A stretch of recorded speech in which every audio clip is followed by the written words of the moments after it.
Okay, 1738.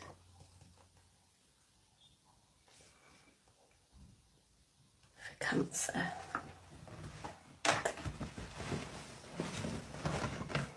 Okay, spirit guides, universe and angels, please stand beside me and guide me for Cancer's highest good. How is Cancer feeling in this first week of December with regards to the one they're thinking about, dealing with or manifesting? 3 cards, please.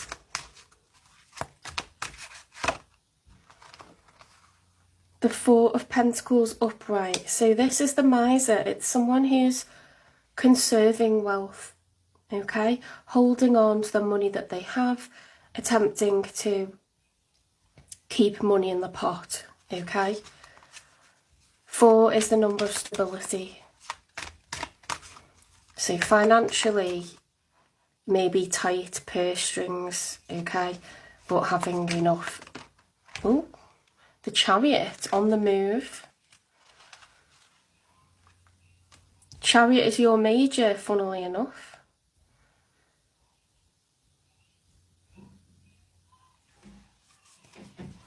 You're determined to make moves. Look at the determination in the lions in that stained glass. Your cards are flying out. The Hanged Man is upright, but it's sort of in the challenge position as well. When it's sideways, it's in the challenge. Now, the Hanged Man is someone that's trying to see things from multiple perspectives. Okay, it's a problem-solving card, so perhaps you've opened up your mind in terms of goals, what you want to go for. Perhaps you're more open to relationships now that you've reached a place where you have some pentacles stacked up. Perhaps you're determined to get more pentacles by doubling up with, you know, a boyfriend, a girlfriend, a husband, a wife. Now, I don't have any court cards here for the moment, so I'm thinking that this is a reading for somebody who's single and perhaps doesn't have children, because normally when you're that far along in life or that mature that you have those kind of responsibilities, we get kings or queens or emperors and empresses. But let's see. 3 cards for your person then. Very positive cards, extremely positive. King of Swords reversed. Okay, so when the king is reversed, they can be someone who's not talking to you. They may have blocked you. They may be sulking. Or they can be somebody who is wielding that sword in the wrong way. Okay, swords slice us, they hurt us, they do a lot of damage. Swords are communication. They're information, facts, the truth. So we do have a court card. There is a person. It can represent Aquarius and other air signs, so Gemini, Libra, Aquarius. Someone very cerebral. They're into facts, logic. They're not thinking with their heart. They're thinking about facts, logic, and making tough decisions. Okay, they can be cold or be perceived as cold.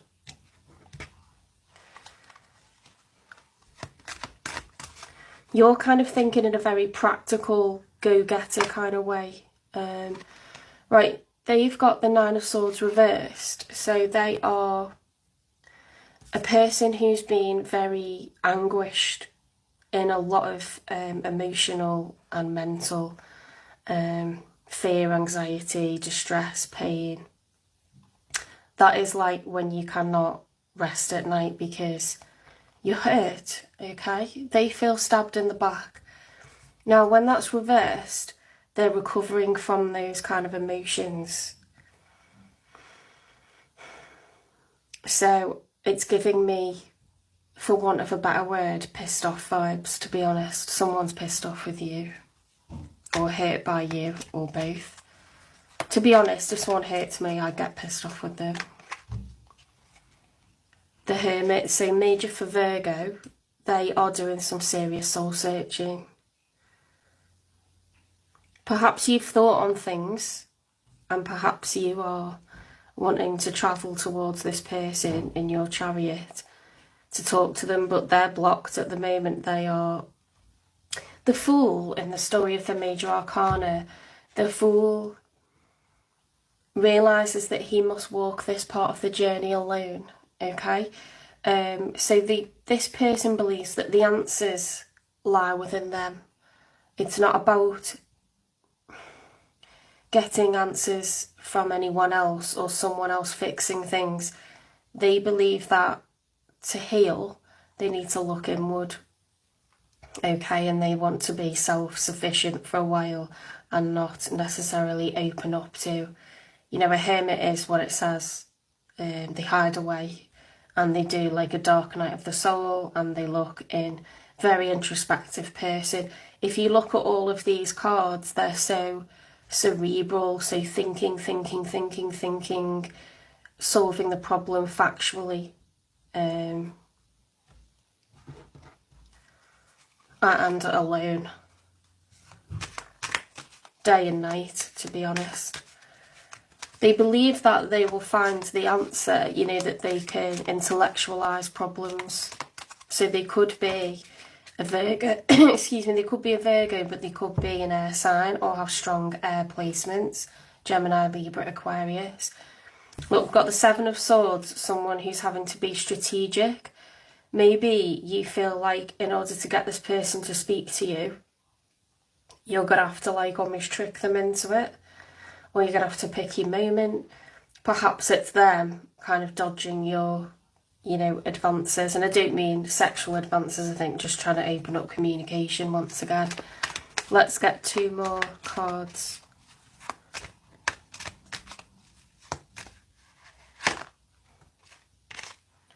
We've got the Queen of Swords reversed. Now that's someone that does not want to know, guys. Sorry to say.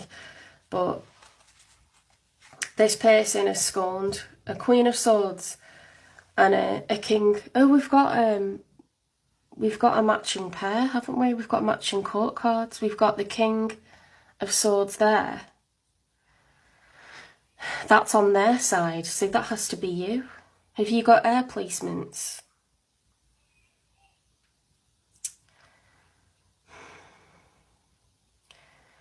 Now these, it's making me giggle a bit because although I feel like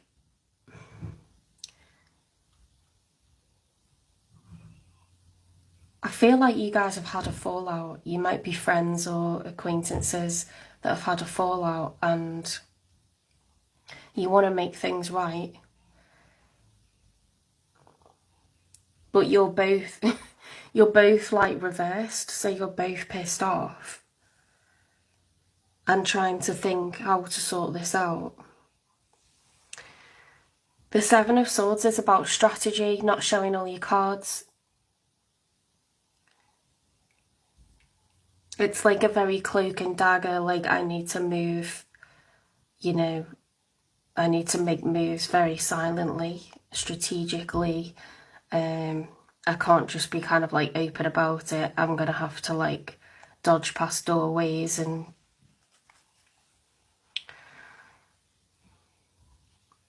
again, swords is communication, it's facts, it's the truth. When swords are reversed, it's either blocking you or saying nasty things. Swords, when they're wielded in the wrong way, cut us deeply, you know. Let's get one more for the outcome. The Page of Pentacles. Someone wants to invest.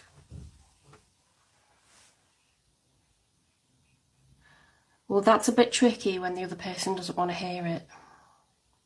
Or they're going to bite your head off. You might be in for battle number 2.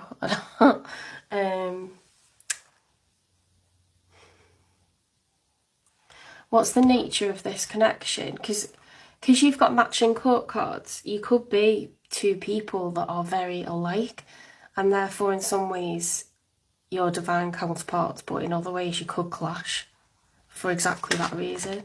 Chemistry, there's a strong magnetic attraction here.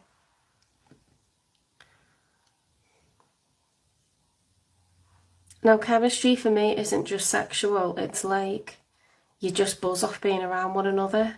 You don't really know why. Well, you could be clashing, or it could be some kind of misunderstanding, or wasn't the right time for financial reasons, or something like this. Like, often we close off to relationships if we feel we haven't got our ducks in a row. And you're showing up in a very practical energy, like, I need to hold on to finances. And in traditional courtships, you know, the masculine will court the feminine, and that requires some money, doesn't it? You know, it costs you money to have a girlfriend. There's a lot of benefits to it, but it costs money. Like, if you want to be a gentleman, and you want to start dating someone, you obviously need to make a good first impression, take them out, you know, plan the date. It costs money. So sometimes people go, do you know what, I'm not, I can't afford to like have a relationship at the moment. Or if you haven't got your ducks in a row, you're not excited or enthused to like meet someone's family because you think, well, they're not gonna like me. I'm not in a good place right now. So, you know, that's why we end up with players, because we can all be a player and we can all be someone who's just not looking for a relationship right now, because why would you do that? You want to present yourself when you're doing great, you know, and that's the best way to be. You should be bringing more stuff to someone's life, not taking from it. Yeah, I just feel like you two have like had a spat. You've had like a fallout, but it's like a big one. And I don't think anyone's ready to listen right now. So I don't know if this is resonating at the moment. Let's see if we can get another card for like what this is about.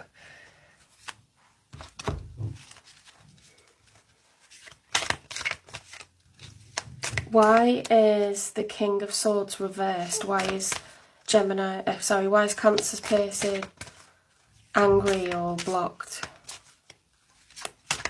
Why are they doing hermit mode? Challenges, make a decision, work on inner healing. They're trying to heal. This actually really hurt them, whatever's gone on here. Perhaps they, you know, saw a lot of good qualities in you and made an advance and you rejected them, something like this. Let me just see what it is that they liked about you. I don't know if you can think of anyone that, you know, may have sort of seemed like a friend and wanted a bit more.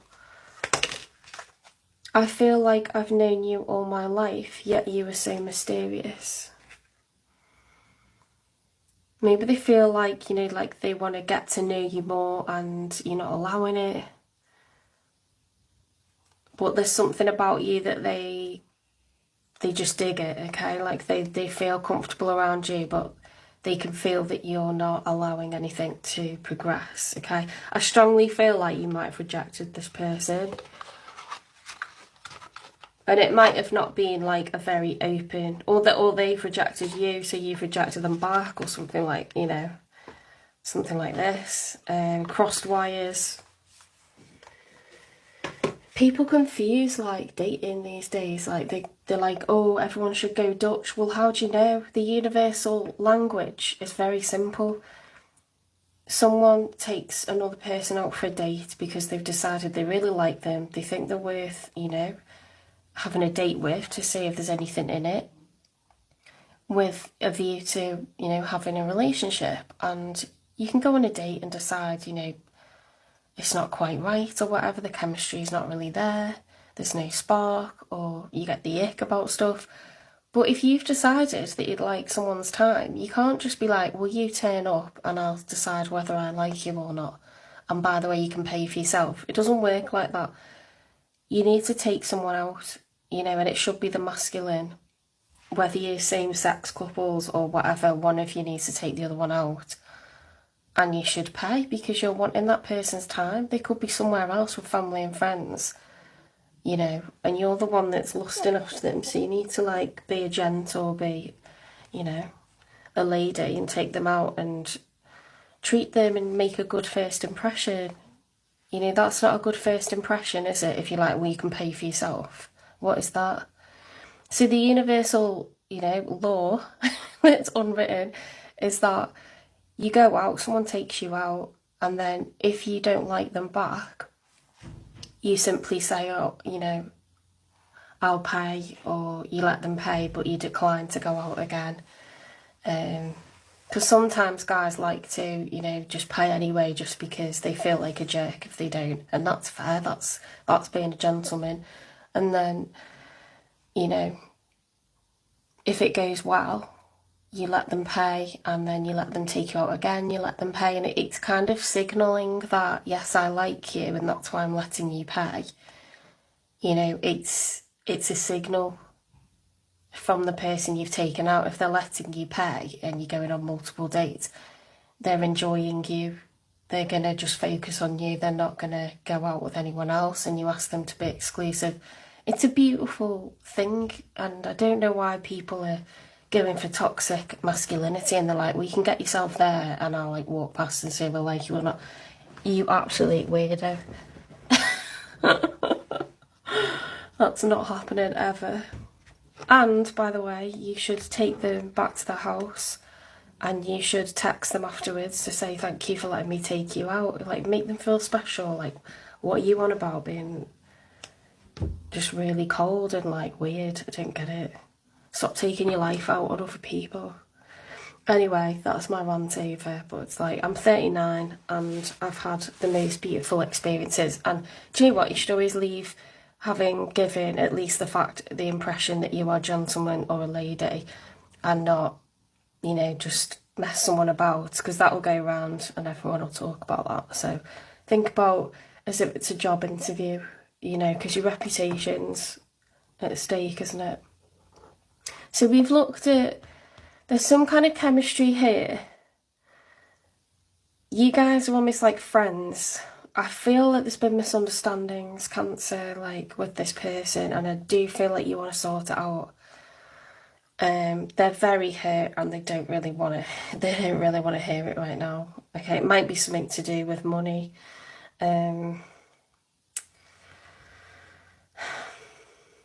I'll get a timing for when this person's going to finish, you know, coming out of hermit mode.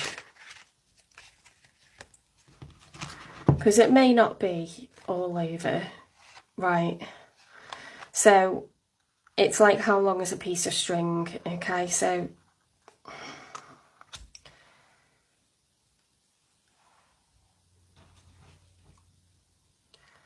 not right now at all. You know, leave it a bit, okay? And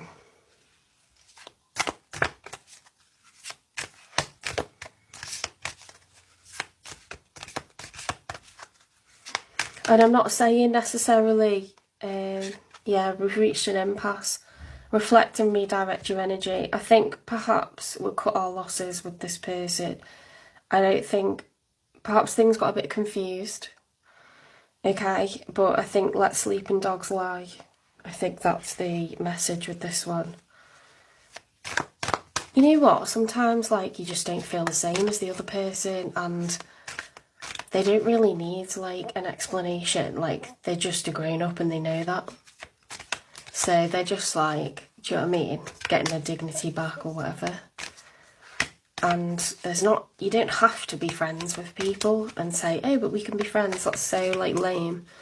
You know, maybe there isn't enough there to sort of warrant a friendship.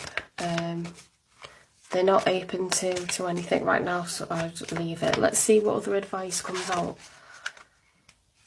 Grasshopper spirit, take a leap of faith. Well, that's opposite.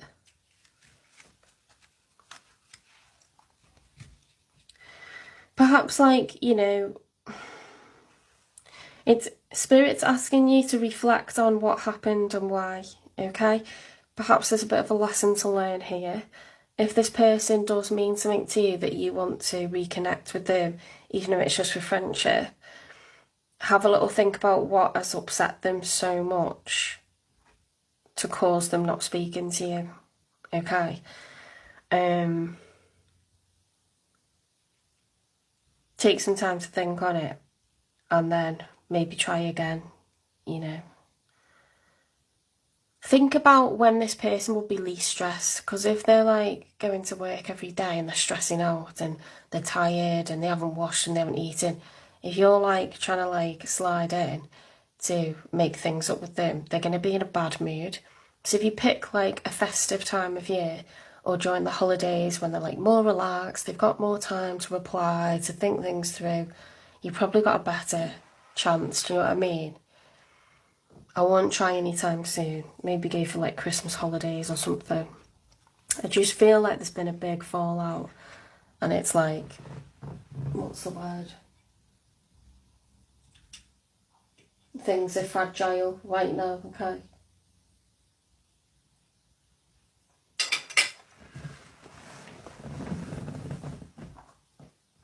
Right, I'm going to leave that there.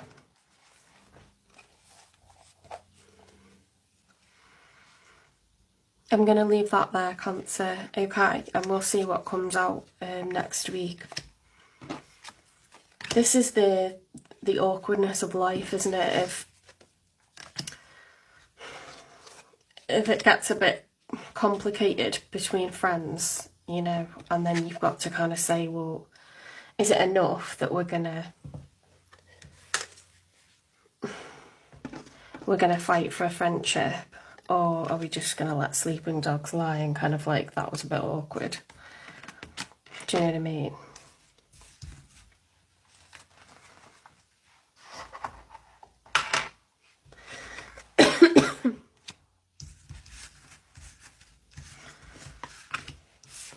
It was interesting that we had the Hanged Man, because that is looking for, you know, seeing things from other perspectives. There might be a little bit of immaturity or some kind of lesson to learn. To be honest, even the oldest person in the world has lessons to learn. Some people, they don't learn particular lessons until they've passed on and they're not human form anymore, because then we have an ego death. And suddenly, like, anything that kind of was a hang-up of ours becomes a non-issue. I love watching Tyler Henry, Hollywood Psychic Medium. He's taught me so much about what happens after life. It's really interesting, I think. He's on YouTube on like E! Entertainment. All the videos are on there. Watch the Moby one, it's so good. Okay, so we're moving on.